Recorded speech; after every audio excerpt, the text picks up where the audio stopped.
Today, we are fortunate to have Professor Bob Grober, who's going to talk about what he calls a collision of two obsessions. His obsession for physics, because he's a fantastic professor of applied physics here at Yale, and he's also an aficionado of golf. So why don't we welcome him to the podium, and he can tell us about his obsessions.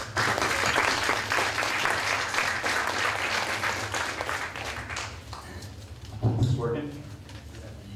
Do I need this? Because my voice gets loud. Do I need this? Can you hear me in the back? Yeah. Oh, but you need it for that, right? I see. Hey, Chris. Yeah. Can we turn this down a little because it's going to be deafening, right? All right.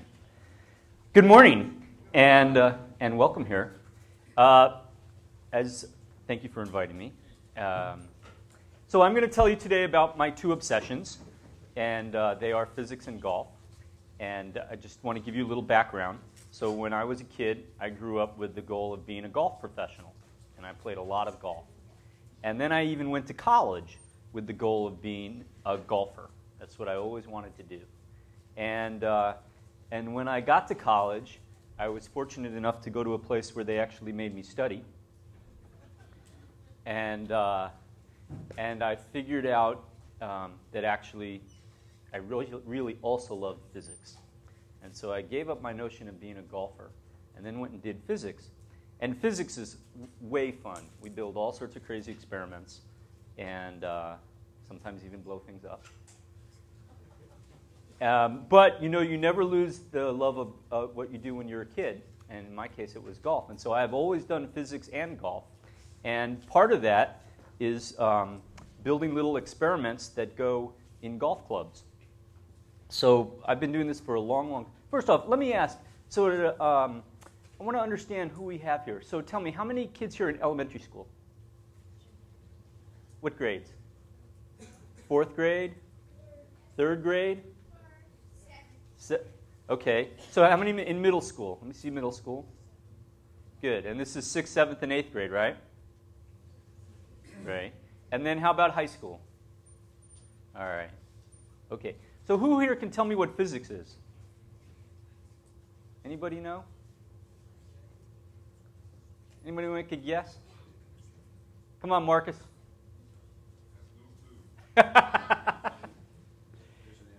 Go ahead. Let me hear. What's that? Study of energy. Good. That's really good because that's really good. Let's hear another idea. Whoa! Did everybody hear that? The science of moving objects. That is great, man. We got to get him a T-shirt. That was great. Go ahead. Get it up. Did you have your hand up? You were going to say the science of moving objects? Okay, good. So physics is a lot of things, but today let's just talk about physics in terms of the science of moving objects. Because in the end, that's what a golf ball is, at least when you hit it. And everything the golf club does before you hit it, hopefully it's a moving object. And so today we're going to talk about the science of I love that, the science of moving objects. So in this golf club is a little experiment, and I just want to show you. There's a little experiment in here. And you know, I'm a physicist, so my whole view of the world is that we should really take data and understand really how things are moving. And it turns out you can get sensors to measure how things are moving all over the place. So it turns out I took a sensor that's used in your car. So everybody who has a car, how many people have airbags in their car? Good. So it turns out your airbag has a little thing called an accelerometer. That's a fancy name. But can anyone tell me what, so it's something that measures acceleration. And does anybody know a simple way to describe acceleration? What's acceleration? The increase or decrease in the speed of a moving object. That is really great. The increase or decrease of the speed of a moving object. So if something is speeding up, it'll give you a big measurement. And if something is slowing down, it'll give you another kind of measurement. And what will it give you if something's just moving at the same speed? If it's not changing speed, just moving at the constant speed? 0. What grade are you in? 7th grade. You know, this is really great. My talk is usually focused on, I give this talk to golfers, and adult golfers, but I may have to pick the level up for this group. Yeah. Okay, so there are accelerometers on here, and accelerometers are great because they tell you when things are speeding up and when things are slowing down. And in particular, I have two accelerometers on here. I have one accelerometer all the way down at the end, and I have one accelerometer all the way up at the top. And I'll show you why that is. And so there's a nice little experiment. People up in the front can see, and you come down later and look. There's a little circuit board that we made, and it has a little microprocessor on it. We programmed that to communicate with the sensors. And then it has a little wireless transmitter on it, just like the Bluetooth that you use for wireless for your phone. It's a very similar thing. And so it's a little experiment built into a golf club. So physics and golf. So now let me show you how this experiment works.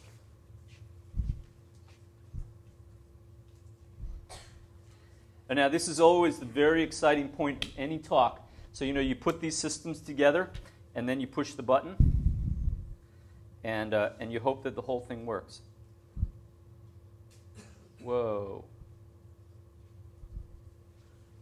That's not all on the screen, is it? Yeah, but that didn't do it. I lost the bottom part. What's that? Okay, so I'm going to have to, this is the beautiful thing here. Properties. Bear with me here. We're going to get this to work. You know why?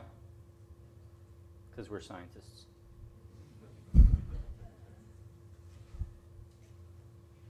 Ah. Okay. All righty. So what you see on the left is what we call a little chart recorder. And you can see that, in fact, I can turn it off, and I can turn it on. So it really is working. If anybody says they're doing an experiment live, ask them to turn it off. See if it's really working. Okay, and you can see that, in fact, this is a measurement that measures something about my golf swing. And in particular, if I'm swinging slowly, you have a small thing, and as I swing faster, it's bigger and bigger. And I can make it really, really big. And so let me just increase the gain a little so we can see all of it. There we go. All righty. So it's a little measurement. Now, it's a fancy kind of measurement because, first off, it's measuring acceleration.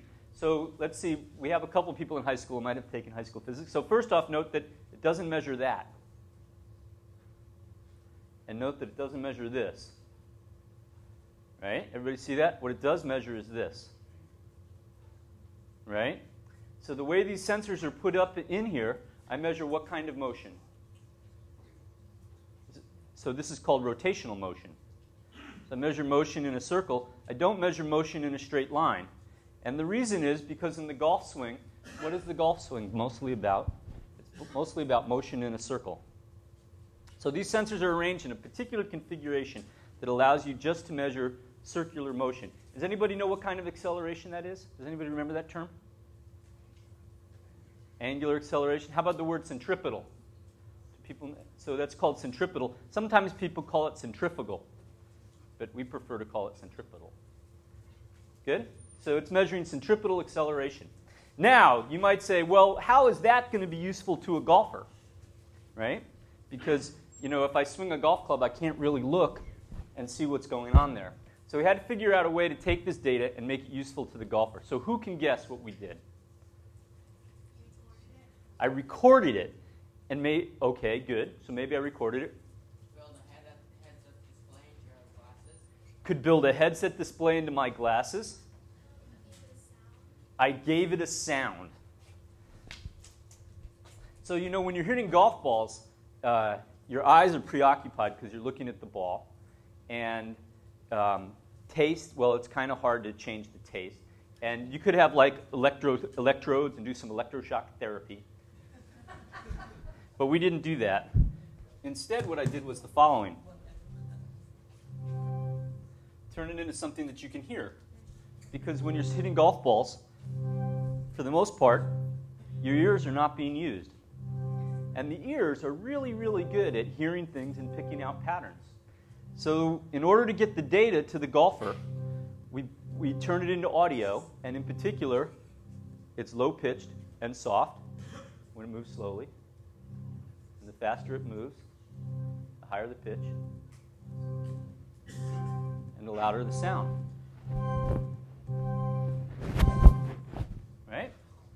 So now you have a way of getting data immediately from the golf club to the golfer, and you don't even really have to tell the golfer that it's centripetal acceleration or that there's 2 accelerometers and a microprocessor and a wireless transmitter. You can just tell them what you're hearing is the motion of your golf club. And even golfers can understand that. Okay. Everybody good with that? Any questions about that? Okay. All right. So, all right.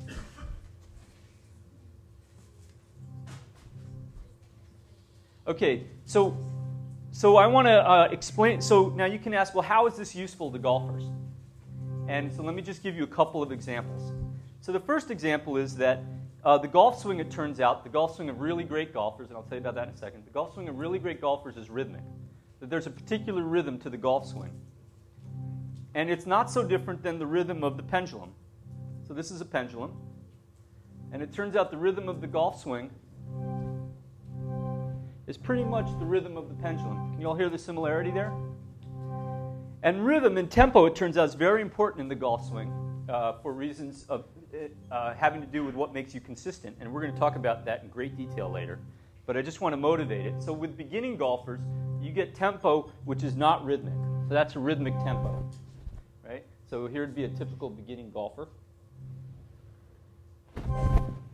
Right? Not very rhythmic. Don't understand that it has to be rhythmic.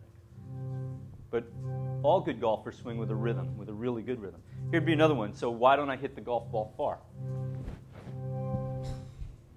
Golf ball doesn't go very far, right?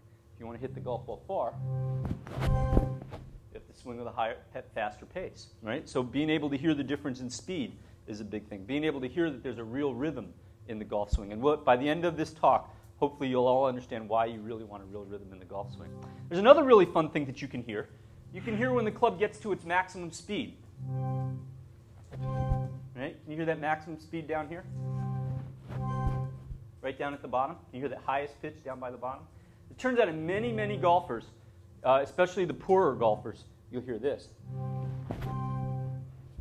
you hear where that was? Way back here? Can you hear that? So they get their maximum speed way before the golf ball. And then even in the very best of golfers, sometimes you hear this. Can you hear it out here? Can you hear the maximum speed beyond the ball?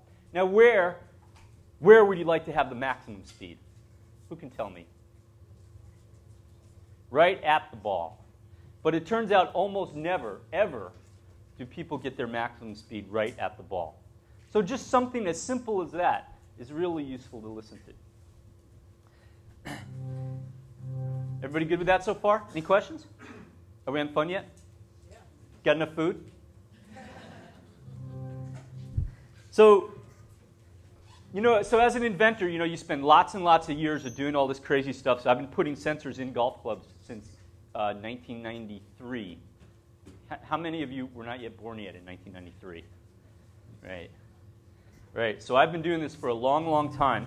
And it all seems kind of crazy, but you just keep doing it because that's really what science is about. You just do what you think is really interesting, and hopefully it turns out it'll have application. And this summer we were very, very lucky in that some of our, so we started taking it from something like this to something which is a real product. And we've had people all around the really great golf pros use this recently. So I just want to give you one example. Our best example. In science, we always give our best examples. Does anybody recognize this person? Vijay Singh, right. So of the many people who've been using our stuff, the person who's used it the most is this guy, Vijay Singh. And actually, before the 17 months prior to starting to use our stuff, he hadn't won a golf tournament. And he started using our equipment, and about a month later, he won 3 out of 5 tournaments in a row. And he ended up, now he's #1 on the money list, and he just won the FedEx Cup. And he has widely claimed that, in fact, this was due in part to our stuff. And I want you to read the quote, because the quote is going to be what we're going to talk about for the rest of this talk. We're going to explain why it is that this is all the case. So I think it's helped me tremendously. I've always had good rhythm, but I never had consistent rhythm. That making my swing a lot more, that it's making my swing a lot more consistent, not just with my driver, but the whole game. It's one rhythm for the whole game, instead of having quicker rhythm for different shots. So remember that. It's the same rhythm for the whole game. So we're going to talk about why that is, and what kind of experiment that we did to understand why it's one rhythm for the whole game. And then the next line is it's making me more consistent. And so we're going to talk about what it is about the golf swing, and the golf swing being rhythmic, that makes you more consistent. So there's two things we're going to talk about today. Why it's one rhythm for the whole game, and why swinging with that rhythm makes you more consistent. Okay? Alrighty. So now comes the science part. Good with it? Not going to do any more demos. Any questions before I go on the science part? Anybody sleeping yet? If they're no? Yeah? Can they use these clubs in tournaments, or is it strictly for practice? Yeah, so the USGA will not let you use any external means to hit a golf ball if you're playing in a tournament. So they use these mostly on the practice range. And sometimes if you are, if you're trying to take what you're learning to the practice range to the golf course, and in a practice round, you can take them on the golf course during a practice round. But if you're playing in a tournament, you can't use any external means. Though you can take data if you don't use it immediately. I mean, people take video, that's data. Okay, so I want you to get used to what this golf swing looks like. So there's a backswing. So here's the data that we were looking at before. So here's the backswing, the centripetal acceleration in the backswing. And then you get to the top of the backswing, and then you come down into the ball, and then you follow through, right? So you have a backswing, top of the backswing, down into the ball, after swing foibles. Got to look cool. All right. So now these are 20 swings of my nephew. This was when this was taken. Jeff was 16 years old, and he played on his high school golf team. And he didn't know I was taking data at the time, but I was. And what you'll notice is that every one of his golf swings is a little bit different. So right, we trigger from here. Everything is the same at this point. That's how we line everything up.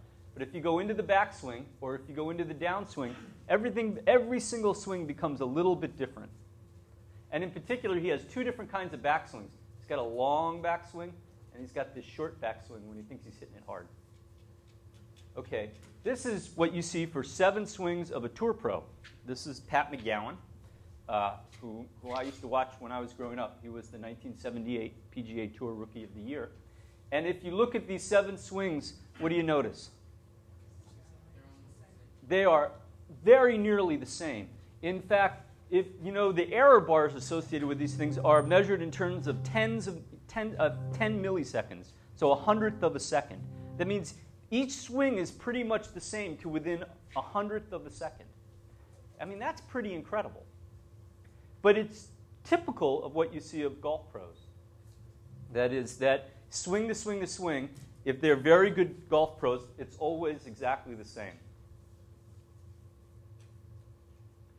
And Pat's swing was kind of interesting. This is the backswing, this is the downswing. Does anybody want to make a guess at what that is? So his golf swing is always like this.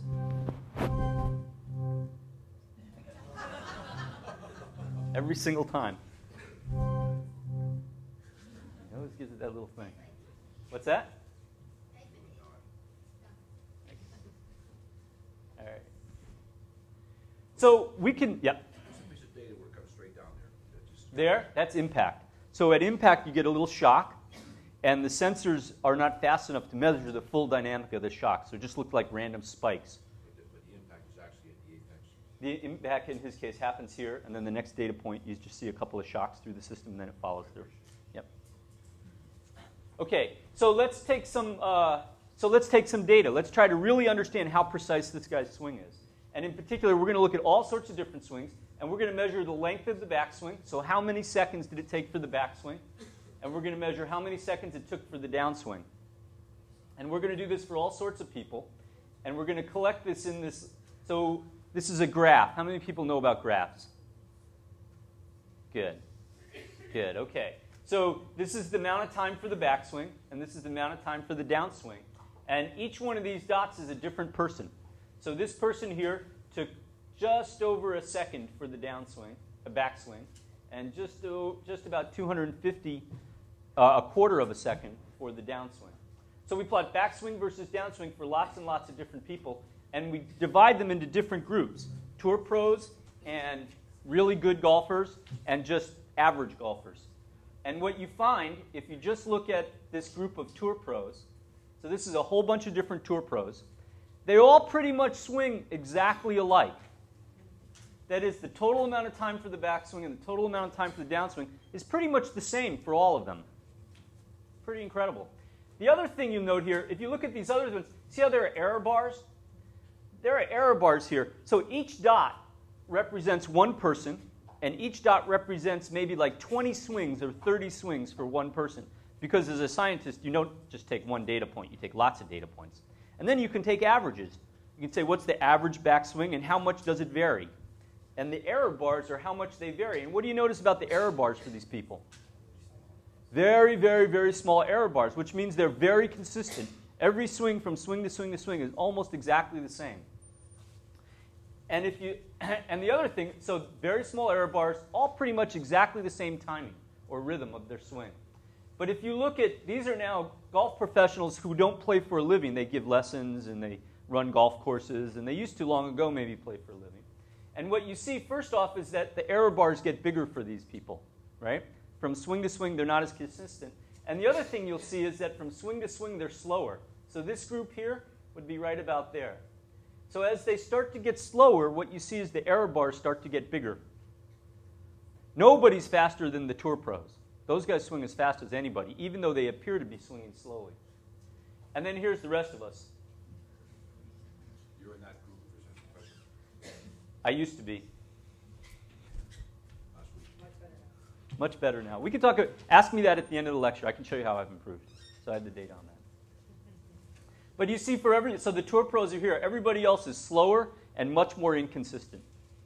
And now you can ask the question: why is it that these people are so consistent? What is it about the physics of the science of how they move this object? What is it that makes them so consistent? And there are a whole bunch of things that we'd like to explain. Why are they so consistent? Why is it that they all swing roughly with the same tempo? What I haven't told you yet is whether those data were taken for a 5-iron or a driver or a 9-iron or a different shot. And the answer is it doesn't matter. It's all pretty much the same. Whether it's a 5-iron or a driver, whether it's a 3/4 shot or a full shot, it's all pretty much the same. And so you can ask, what's the science of that?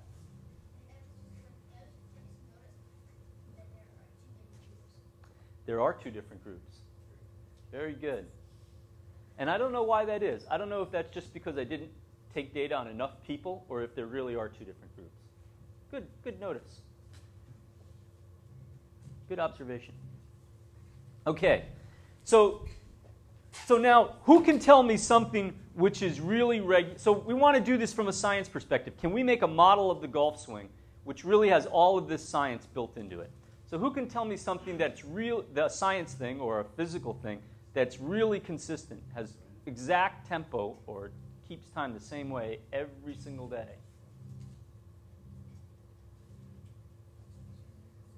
Anybody? Go ahead. A clock. Exactly right. So you can ask the question, you can maybe rephrase this and to say, you know, these golf pros kind of behave like clocks in the sense that they always have the same tempo. So you can ask the question, well, what's the physics of a clock?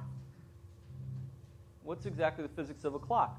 So it turns out the physics of a clock is something that we have a big fancy name for it in science. We call it the harmonic oscillator. And a harmonic oscillator, another way of, so that's a big fancy word. And we use big fancy words as a means of job security in this field. But really it just means a mass and a spring. And a mass, so you know if you have like a slinky with a mass attached to it, you'll know that the slinky will bounce back and forth exactly, and it'll go back and forth sort of always at the same tempo. Now, a spring is just an image for something that always pulls you back to the origin. So you can start at the origin, you can go away and pull, and the spring just always pulls you back. So it turns out that the model of the harmonic oscillator, or the mass on a spring, is a pretty good model for almost anything that once you pull it away from the origin wants to come back.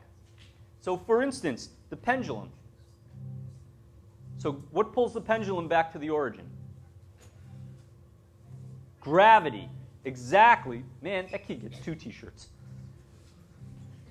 So gravity pulls the pendulum back to the origin. So you can model this as just a mass and a spring.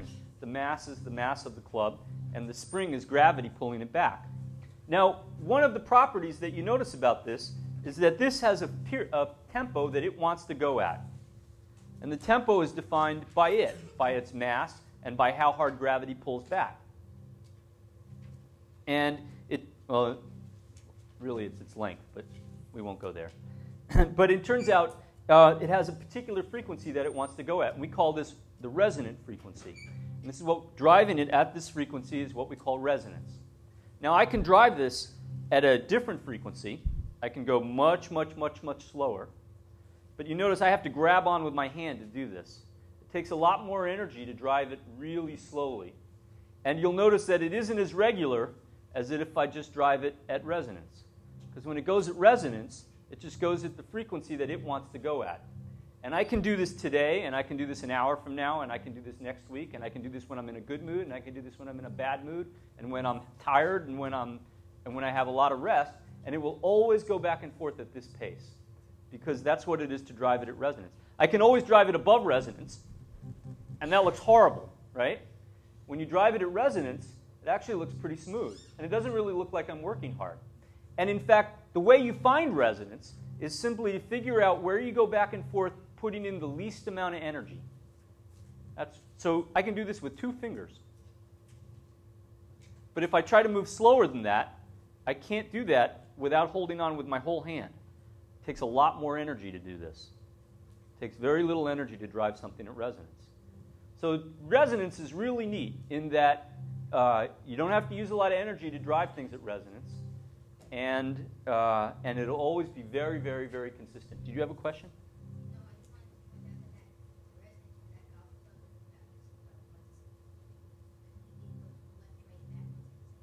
Pretty good. Really good. So, all right. So the harmonic oscillator. Now it turns out, we tell our students in introductory physics, you can model almost the entire world using the harmonic oscillator. In fact, you can spend your whole life as an engineer or a scientist and know no other model than the harmonic oscillator. In fact, I would argue it's one of the few models that we really know how to solve exactly. And so it's a wonderful model for the golf swing. You can ask yourself the question, are golfers clocks in the sense that they move the golf club like a harmonic oscillator, like a mass on a spring? Okay, so what would be the model of how a golfer swings a golf club? So you can imagine this is the golfer, and this mass here includes not just the club, but also the strength of the arm, the mass of the arms and the torso and the whole thing. And the spring is a combination of gravity and the muscles pulling back. And you can imagine that as you wind up the golf swing, that it's like compressing a spring. And you push back with a force. And then when you come down the other way, you turn the force around and push the other way. Right? So that's my model for the golf swing. You push back initially, and then you push down.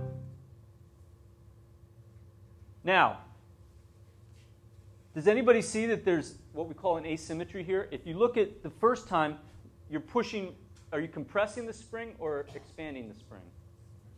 So to begin with, you're pushing against the spring.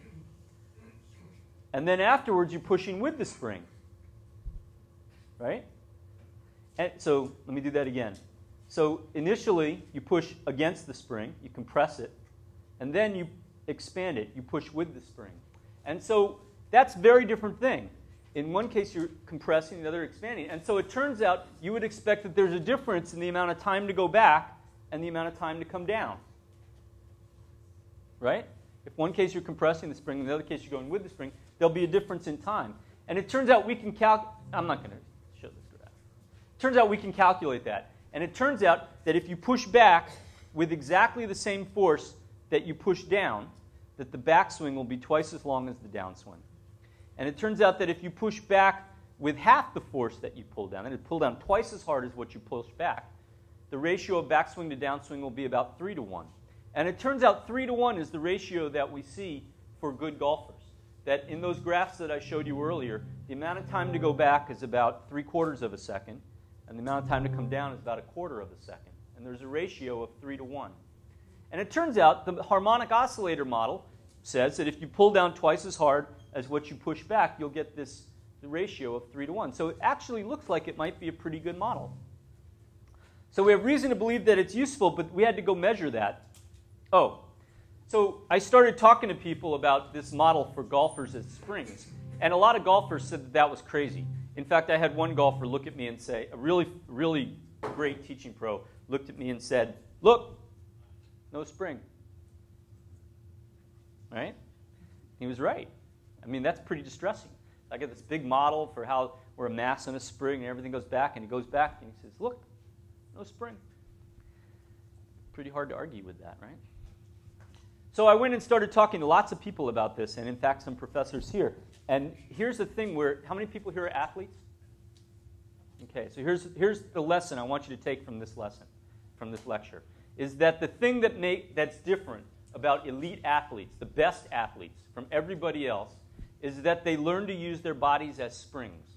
That is, they learn to drive their bodies at the natural resonances of their body. It doesn't matter whether what you're doing is running or jumping or swinging a golf club. That elite athletes, the best athletes, work right at resonance. And they work right at resonance because it's the most efficient way to work.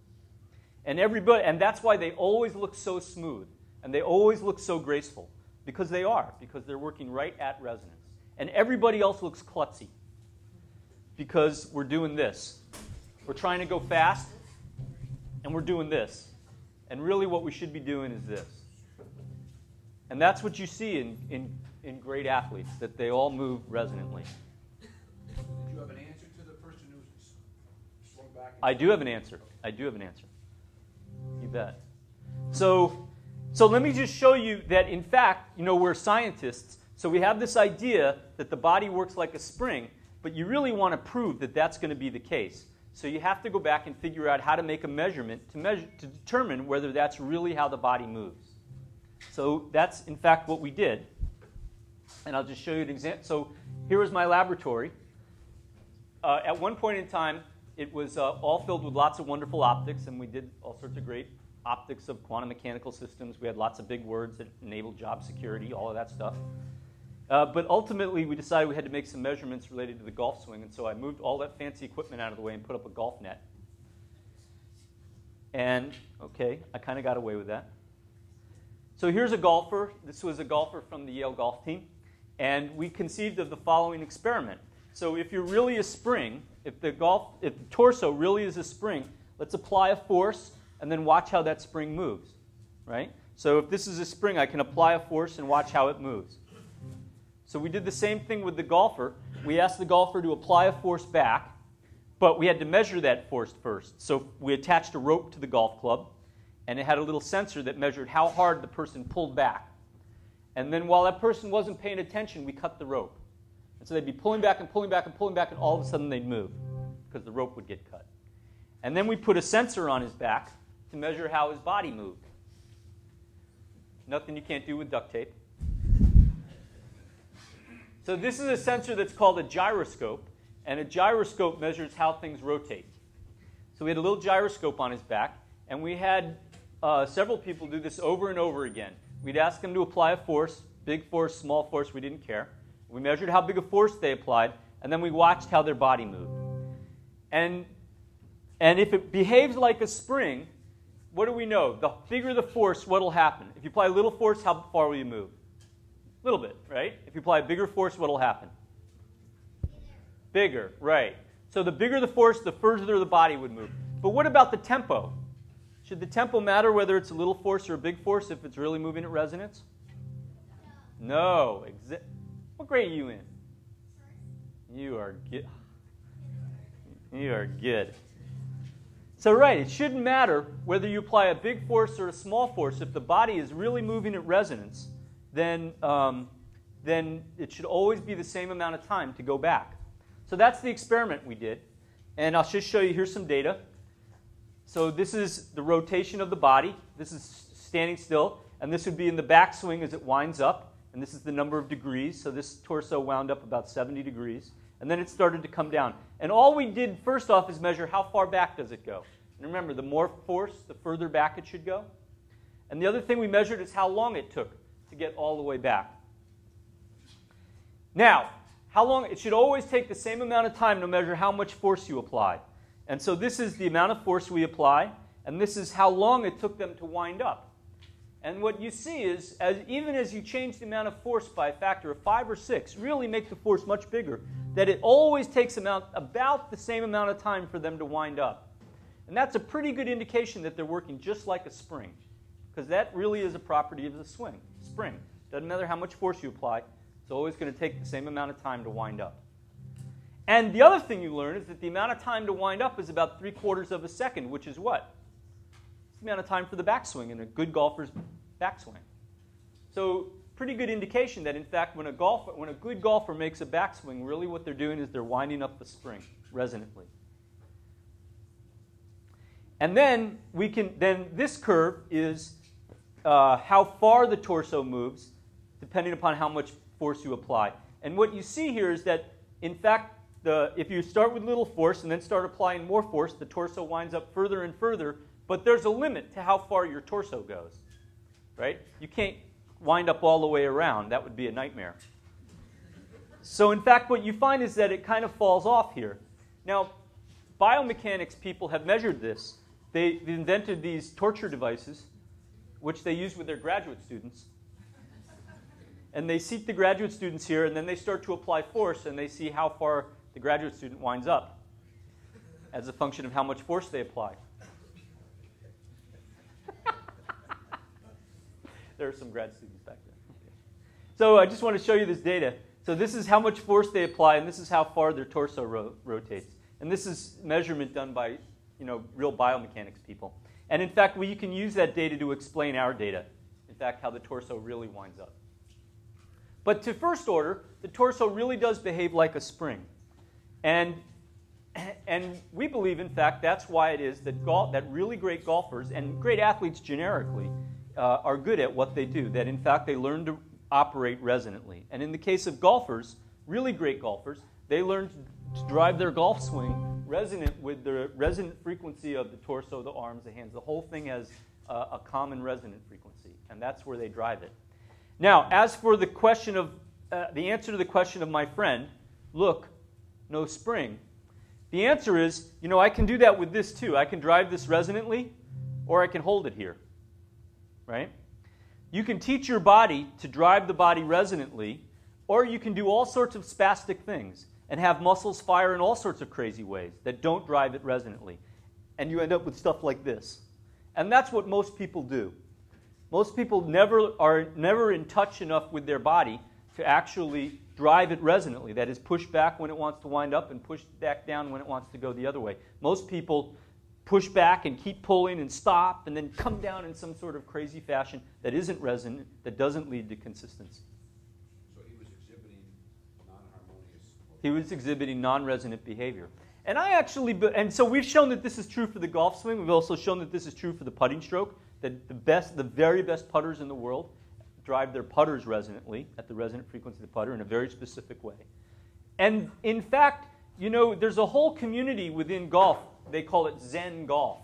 And they live by these principles, which is, your body knows what to do. Get out of its way. Stop talking to yourself. Get all the thoughts out of your head. Just let your body do what it's supposed to do. And I really argue this is where physics and Zen come together, because what the Zen people have been trying to get you to do, but haven't been able to say, is drive your body resonantly. That's really what they're trying to get you to do. But they've never studied enough science, actually, to understand that those are the words. So I think, actually, if physics goes far enough out to the deep end, it comes back in Zen. Okay, I can talk for hours on golf and science, and I can talk about all sorts of more things, and I can tell you lots of stories. But I'm going to stop now and entertain questions. And let's see, and if people, and so let me just tell you some other things. So if people want to stick around, I'm happy to talk for as long as you want to listen. I can talk about how we generate power in the golf swing, why it is that great golfers generate more power and hit the ball further than other people. We have that data. I can talk about what it's like to take an invention and try to turn it into a little company. I can talk about all sorts of fun things. Let's first thank our speaker first.